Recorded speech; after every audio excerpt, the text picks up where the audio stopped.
Hello दोस्तों, book for you में आपका फिर से स्वागत है। चलिए आगे बढ़ते हैं। गंगोत्री के पास आदित्य गंगाजी में अपने पैर डाले हुए बैठा था। रात हो चुकी थी। चारों ओर सन्नाटा, सिर्फ गंगाजी के बहने की कलकल करती हुई आवाज और हल्की पर ठंडी हवा के झोंके उसके लंबे खुले हुए बालों को धीरे धीरे सहला रहे थे। चांद की थोड़ी से रोशनी में उसका प्रतिबिंब पानी में दिख रहा था। वो थक गया था। उसने ईश्वर को पाने की उम्मीद छोड़ दी थी। अब उसे ऐसा लग रहा था कि ये पूरी दुनिया अंधेरे में जी रही है। कहीं कोई ईश्वर नहीं है। अगर होते तो अब तक मुझे जरूर मिल गए होते, इसीलिए किसी ने उन्हें आज तक देखा ही नहीं, क्योंकि ऐसी कोई चीज है ही नहीं। कुछ अच्छा हो गया तो भगवान खुश हैं, और अगर बुरा हो गया तो भगवान नाराज हैं। उनको चढ़ावा चढ़ाने लगो। कितने भ्रम में लोग जी रहे हैं। जीवन में सारी घटनाएं बस ऐसे ही हो जाती हैं। तभी तो उनके होने का कोई निश्चित क्रम नहीं है। कहीं भला इंसान सुखी है तो कहीं रो रहा है, तो कहीं दुष्ट आदमी राजा बना बैठा है। अगर ईश्वर होते तो क्या ऐसा होता? हर अच्छा इंसान सुखी होता और गलत इंसान को सजा मिलती। अब मैं इन दुनिया वालों को सच्चाई कैसे बताऊं? ये सब तो आंखें बंद किए हुए चल रहे हैं।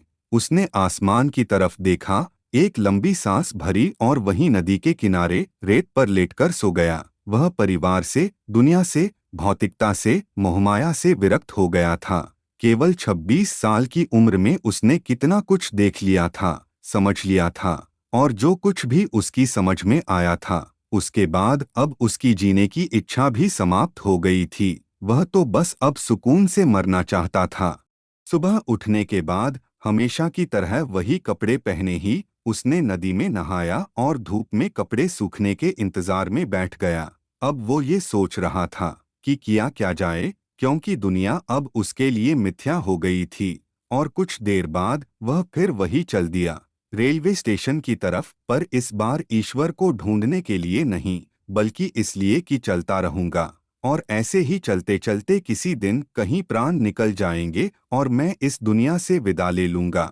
उसके जीवन का अब कोई उद्देश्य नहीं बचा था। तपती धूप में नंगे पैर, खाली हाथ, उलझे हुए बाल जिनमें महीनों से कंघा नहीं लगा था, बस वो चला जा रहा था। जो भी उसको देखता था यही कहता था, बेचारा बहुत कम उम्र में पागल हो गया।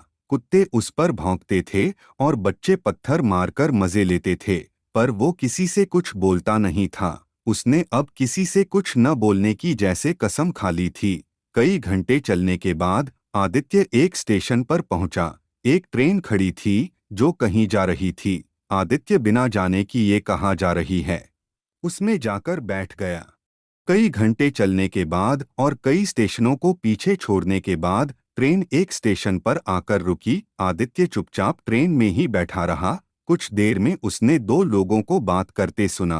ट्रेन में कुछ खराबी आ गई है, सही होने में कुछ समय लगेगा। आदित्य ने सोचा, क्यों न बाहर निकल कर ही बैठा जाए, और वह ट्रेन से निकलकर स्टेशन से बाहर की ओर चल दिया। वहां एक बड़ा सा खेत था और उस खेत में बड़ा सा पीपल का पेड़ लगा था।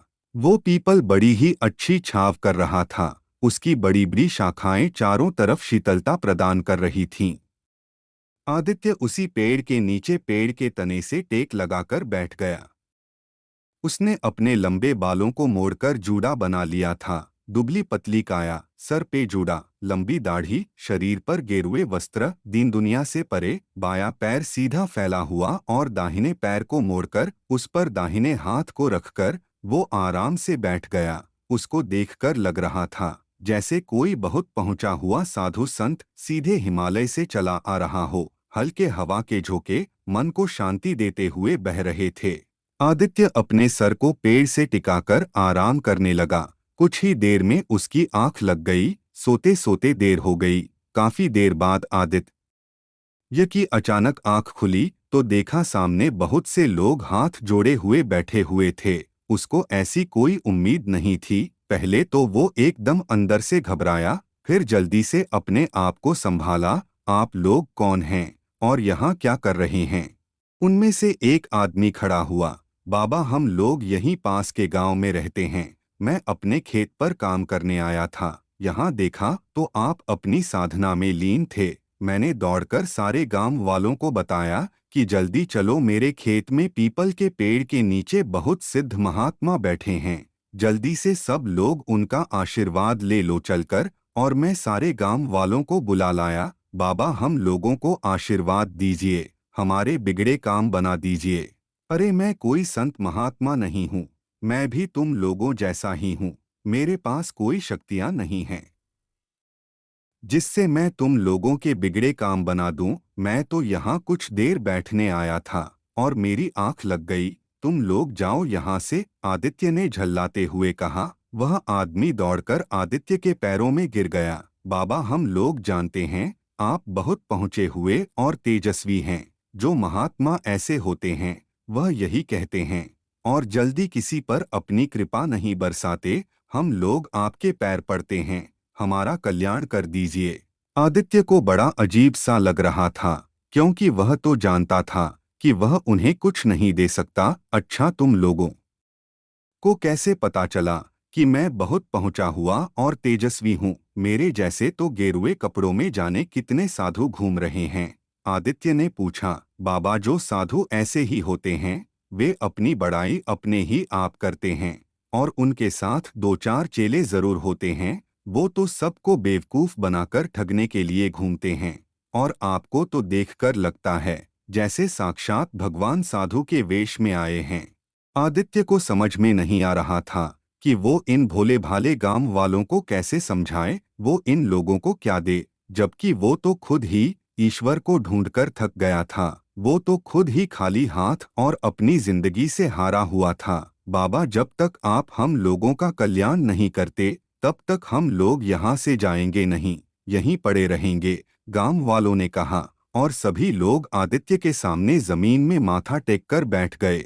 सामने 100-150 लोग इस तरह बैठे हुए थे जैसे सच में किसी बड़े संत के सामने बैठे हों। आदित्य ने सोचा, जान छुड़ाने का एक ही तरीका है, ये लोग जो भी कह रहे हैं उसको हाँ कर दो। अच्छा ठीक है, सब लोग सीधे बैठ जाओ और एक एक करके मेरे पास आओ और अपनी समस्याएं बताओ, आदित्य ने जोर से बोला।